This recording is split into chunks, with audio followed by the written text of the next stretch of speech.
ವಾಸ್ತುಶಿಲ್ಪ ಮತ್ತು ದೇವಾಲಯದ ರಚನೆ. ಈ ದೇವಾಲಯ ಗರ್ಭಗುಡಿ, ಅಂತರಾಳ, ಮುಖಮಂಟಪ, ಒಂದು ಪ್ರಾಕಾರಕ್ಕೊಂದು ಮಹಾದ್ವಾರ, ನಂತರದಲ್ಲಿ ಹೊರಗಿನ ಒಂದು ದೊಡ್ಡ ಪ್ರಾಕಾರ, ಇದಿಷ್ಟನ್ನು ತಳ ವಿನ್ಯಾಸದಲ್ಲಿ ಹೊಂದಿದೆ. ಜೊತೆಗೆ ದೇವಾಲಯದ ಎದುರು ಭಾಗದಲ್ಲಿ ಒಂದು ದೀಪಸ್ತಂಭ ಮತ್ತು ಧ್ವಜಸ್ತಂಭಗಳನ್ನು ಕೂಡ ನಾವಲ್ಲಿ ಕಾಣ್ತೀವಿ.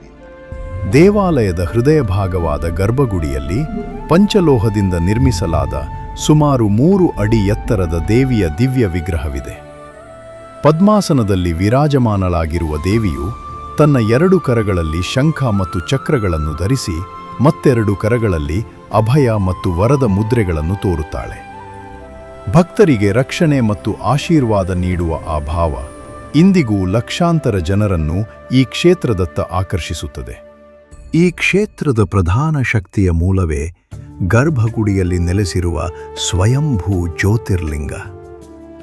ಈ ಲಿಂಗದ ಮಧ್ಯದಲ್ಲಿರುವ ಒಂದು ಸ್ವರ್ಣ ರೇಖೆಯು ಲಿಂಗವನ್ನು 2 ಭಾಗಗಳಾಗಿ ವಿಭಜಿಸುತ್ತದೆ. ಇದರ ಎಡಭಾಗವು ತ್ರಿದೇವಿಯರನ್ನು, ಪಾರ್ವತಿ, ಲಕ್ಷ್ಮಿ ಮತ್ತು ಸರಸ್ವತಿ, ಹಾಗೂ ಬಲಭಾಗವು ತ್ರಿಮೂರ್ತಿಗಳನ್ನು, ಬ್ರಹ್ಮ, ವಿಷ್ಣು ಮತ್ತು ಶಿವ ಪ್ರತಿನಿಧಿಸುತ್ತದೆ.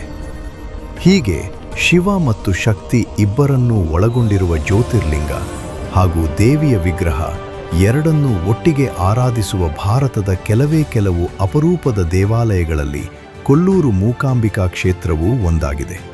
ಅಷ್ಟೇ ಅಲ್ಲ, ಕೆಳದಿ ರಾಜಮನೆತನದ ಸಂಕಣ್ಣ ನಾಯಕ ಮತ್ತು ಶಿವಪ್ಪ ನಾಯಕರು ಸಹ ಈ ದೇವಾಲಯದ ಅಭಿವೃದ್ಧಿ ಮತ್ತು ಜೀರ್ಣೋದ್ಧಾರಕ್ಕಾಗಿ ಅಪಾರ ಸಂಪತ್ತನ್ನು ಸಮರ್ಪಿಸಿದರು.